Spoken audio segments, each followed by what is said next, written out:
Hey guys, check it out. Today we are doing a transformation video, that's right. A subscriber who goes by the name of the SunkenBee has reached out to me on Twitter and sent me these really cool pictures of a base they built. I thought they looked amazing and I really felt inspired when I saw them, so I asked whether or not I could use this as some inspiration for a video of mine. Well, a few hours later, I rebuilt the base in a world of mine and transformed it into something which I could put my own little touches on. Shout out, of course, goes to the SunkenBee for sending me this design, and if you have something that you've built that you want me to see, you can always reach out to me on Twitter, guys. Who knows, maybe I'll make a few more of these if you like them so much. Anyways, enough rambling, grab your popcorn and grab your favorite designated beverage, and I guess let's get this time lapse started. Alright guys, back at it again with another time lapse. It's been a while since we've done a commentary, guys, yeah, and today I thought to myself, you know what? Why not, guys? Yeah, why not? I think there's a lot more that I can explain to this base, which is a lot easier to do while the time lapse is running. So, like I said in the intro, I received a base design from one of you guys, and I kid you not, guys, I dropped everything that I was doing. I was even working on another video at the time, and I thought to myself, you know what? This is what I want to do now. So that's what we did. So the first thing that I had to do was to work out the dimensions of the build. Unfortunately, I only had a picture of the front of the house, so I had to improvise a bit when it came to how the back was supposed to look like. But overall, I'm really pleased with how the layout turned out. I held myself as much as I could to the original, and also stayed true to the color palette as well as the block palette that SunkenBee was using. The first noticeable change, I think, was the entrance of the house.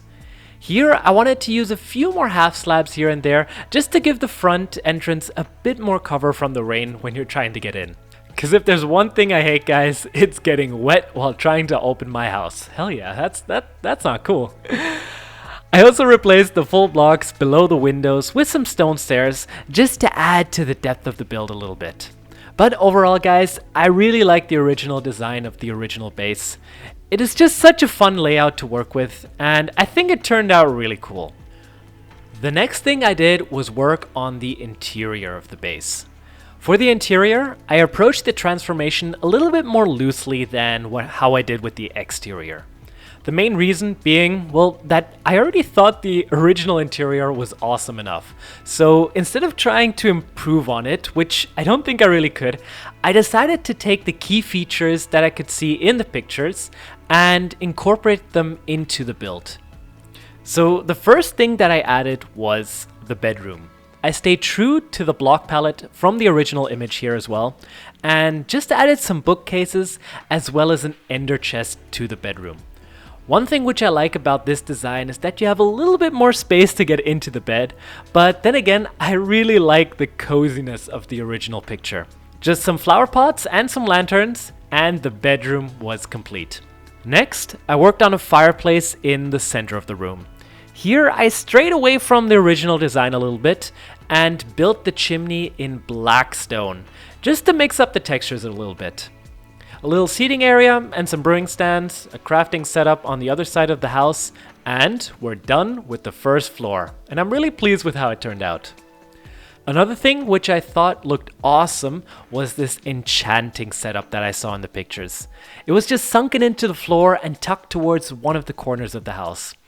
I really wanted to put that onto the second floor, and I struggled a bit at first, but in the end we found a cozy spot on the other side of the house where we can put that.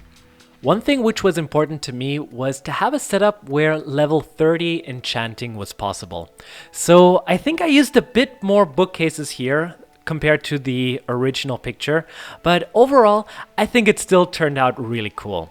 I placed down the iron and gold armor stands to the other side, as well as some shulker boxes, and then moved on to the third floor, as well as the roof of the house.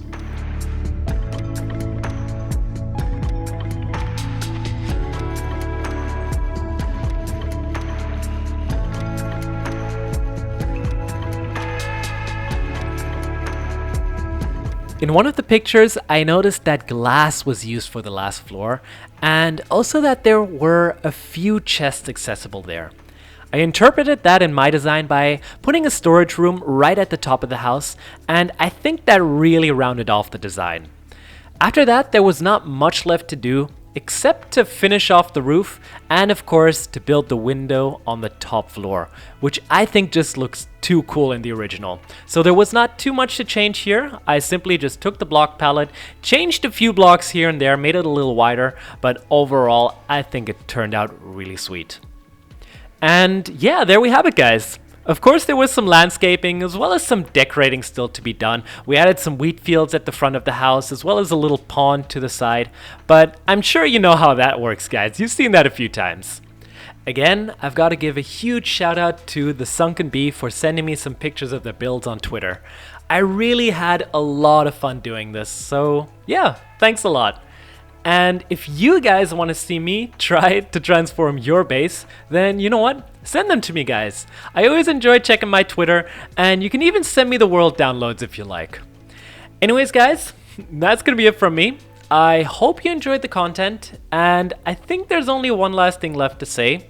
So sit back, relax, and enjoy the rest of the time lapse.